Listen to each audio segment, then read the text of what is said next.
Hiruma. Heno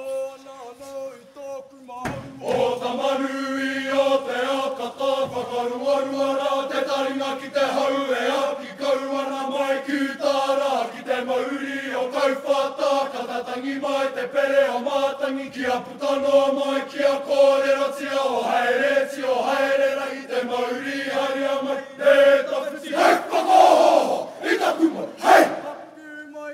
tōna arero kirua i ne kere rua na manu ki uta te ua e ka whiti terere ki tauna rua e kei aorangi ka tāre te kura ko te hauo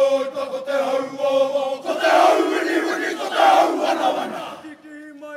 ki tōku kiri e ka ko paina e te manu te moenga tēnā ki whakamoe takapu ko te tamai a tāne te ua e toko na mai e tamaki toko rangi e ka topara taku manu ki te wai tapu ki paroro te rangi whai tiri parorangi ki te rangi karere te kupu karere te manu kamutu te tangi o te pere hei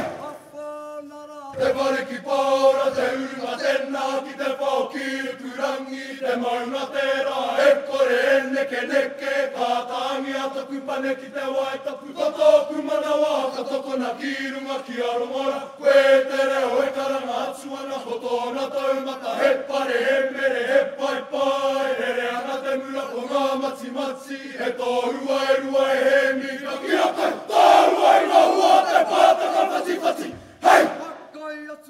ngā mata e ka ki te awhiorangi ko te toki tēnā tāne tokarangi ko ka hukura nui ka pupu ko te wai te uringa tēnā o mata hoe he tuku pautama e ka ki a whai atu au i tōna tāu he mangopare he moru e tama kore ratia mai te una kaurangi tū mai rā te pia pā te motu e tōta kuira whangarere a mea mama tea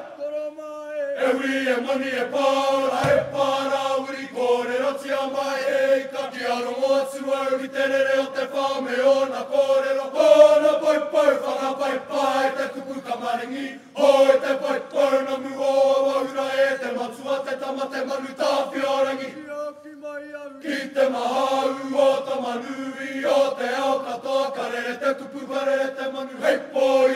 hei karanga ki te ui te mauri haria mai te tawhiti hei